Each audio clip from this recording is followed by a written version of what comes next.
샬롬, 주님의 평안을 전합니다. 저는 뉴웨이브 청장년 2부 사역을 담당하고 있는 마승국 목사입니다. 청장년 2부는 30에서 40대에 이르는 젊은 기혼 가정들의 공동체입니다. 건강한 영성과 건강한 가정을 이루기 위해 다양한 신앙 활동과 사랑방으로 모이고 있는 청장년 2부를 위해 성도 여러분들의 많은 관심과 기도를 부탁드립니다. 오늘은 열왕기상 14장 8절에서 9절의 말씀을 가지고 은혜를 나누고자 합니다. 제가 봉독하겠습니다. 나라를 다윗의 집에서 찢어내어 내게 주었거늘 너는 내 종 다윗이 내 명령을 지켜 전심으로 나를 따르며 나 보기에 정직한 일만 행하였음과 같지 아니하고 내 이전 사람들보다도 더 악을 행하고 가서 너를 위하여 다른 신을 만들며 우상을 부어 만들어 나를 노엽게 하고 나를 내 등 뒤에 버렸도다. 하나님은 이스라엘을 향하여 특별한 계획을 가지고 있었습니다. 하나님의 소유가 되고 제사장 나라가 되는 것이 이스라엘의 정체성이고 하나님의 놀라운 계획이었던 것입니다. 이스라엘은 출애굽 이후에 약속의 땅 가나안을 정복한 이후 세월이 흘러 통일 왕국으로 세워집니다. 사울과 다윗과 솔로몬 왕이 각각 40년 모두 120년을 통치하면서 하나님과 세상 사이의 마음이 두 갈래로 갈라지자 나라도 두 동강이로 갈라지게 됩니다. BC 931년에 북왕국 이스라엘과 남왕국 유다로 나뉘어지게 됩니다. 북이스라엘은 여로보암 왕이 통치하게 되었고 남유다는 르호보암 왕이 통치하게 됩니다. 분열왕국으로 들어선 첫 통치자들의 성적표는 어땠을까요? 그들의 성적표가 오늘 읽은 열왕기상 14장에 잘 나타나고 있습니다. 1절에서 20절까지는 여로보암 왕에 대한 성적표가 나오고 있습니다. 하나님께서 다윗의 집을 찢어서 여로보암에게 통치자로서 기회를 주셨지만 다윗과 같이 하나님만 전심으로 따르거나 하나님 보시기에 정직한 일을 행하지는 못했습니다.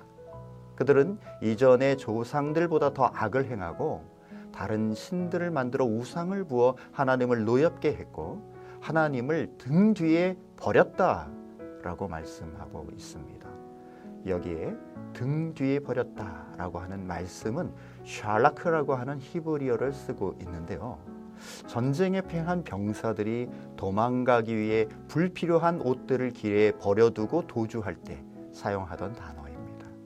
그들의 생존을 위해 하나님을 무가치하게 등 뒤로 버려두고 우선순위에서 뒤로 미루어 두었다라고 이야기하고 있는 것입니다. 그로 인해 여로보암의 아들 아비야가 병들어 죽게 되고 여로보암의 집은 재앙을 받아 몰락하게 됩니다. 이처럼 하나님을 등 뒤에 던져버리는 것은 어떠한 관심도 두지 않고 완전히 무시하겠다는 강한 의지라고 볼 수 있습니다. 하나님께서는 여로보암으로 인해 있을 수 없는 모욕과 경멸을 받으셨다는 것을 나타내고 있는 것입니다. 사랑하는 여러분, 오늘 여러분의 일상 속에서 많은 바쁜 일거리가 산적해 있을 것입니다.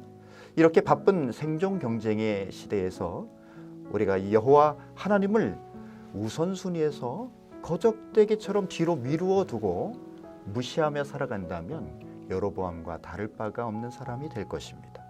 오늘 이 아침에 하나님의 말씀을 묵상하며 주의 음성을 청종하기 위해 이 영상을 시청하고 계신 여러분 모두 다윗과 같이 전심으로 하나님을 섬기며 그 어떤 것보다도 하나님을 최우선 순위에 두고 그 말씀을 적극적으로 순종해 나가신다면 다윗의 집에 부어주셨던 평안과 축복을 여러분의 삶 속에 넘치도록 받게 될 줄로 믿습니다. 두 번째로 남유다의 르호보암 왕의 성적표는 어땠을까요? 21절에서 31절까지는요 르호보암 왕에 대한 성적표가 등장합니다. 제가 22절에서 24절의 말씀을 읽어 드리도록 하겠습니다. 유다가 여호와 보시기에 악을 행하되 그의 조상들이 행한 모든 일보다 뛰어나게 하여 그 범한 죄로 여호와를 노엽게 하였으니 이는 그들도 산 위에와 모든 푸른 나무 아래에 산당과 우상과 아세라상을 세웠습니다.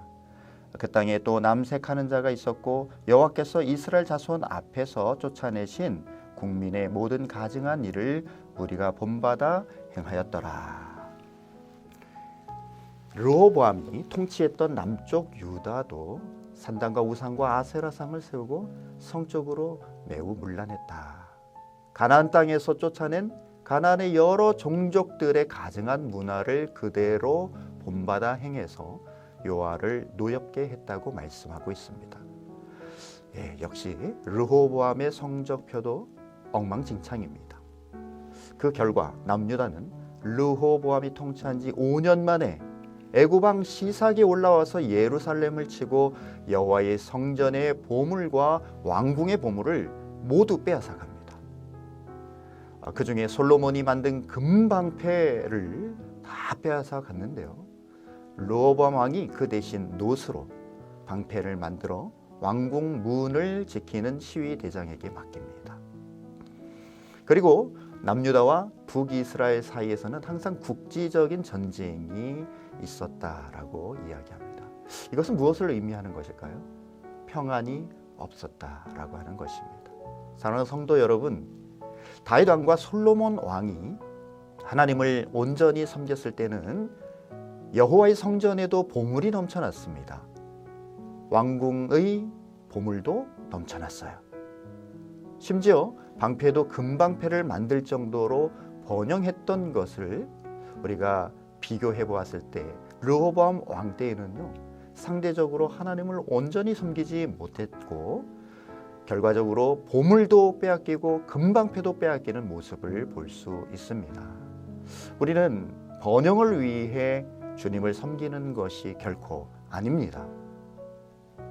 그러나 먹고 살기 위해 주님을 버리면 번영은커녕 모든 것을 잃어버리게 된다는 교훈을 얻을 수 있습니다. 오히려 평화와 번영이라고 하는 것은 하나님을 온전히 섬길 때 자연스럽게 찾아오는 현상인 것입니다. 사랑하는 여러분, 우리들의 성적표는 어떠할까요? 궁금하시죠? 우리 모두는 인생에서 성공하고 싶어 합니다. 좋은 성적을 받고 싶어 합니다. 그러나 그 성적을 결정하는 것, 그것은 바로 우리가 하나님에 대한 믿음을 얼만큼 가지고 있느냐, 그분에 대하여 얼만큼 존중하고 의뢰하고 있는가입니다. 의는 번영을 불러오지만 죄는 그것을 단번에 끝장내는 것입니다. 이 하루도 하나님에 대한 믿음과 순종으로 인생 성공의 성적표를 받으시는 저와 여러분이 되시기를 주님의 이름으로 축원합니다. 기도하겠습니다. 하나님 아버지, 오늘도 이 아침에 하나님의 진리의 말씀을 허락하신 것을 감사합니다. 우리는 험한 세상을 살아갑니다. 이 바쁜 생존 경쟁 속에서 영적인 분별력을 잃지 않게 하여 주옵소서. 우리 모두 계속해서 유혹하며 우리의 삶의 우선순위를 흔들려고 하는 사단의 음성에 귀 기울이지 말게 하여 주옵시고, 오직 여호와의 말씀에 청종하는 것을 삶의 최우선순위에 두고 살아갈 때 삶의 평안과 번영을 자연스럽게 누릴 수 있는 모든 성도들의 삶이 될 수 있도록 축복하여 주옵소서. 이 모든 말씀을 우리 구주 예수 그리스도의 이름으로 감사하며 기도드립니다. 아멘.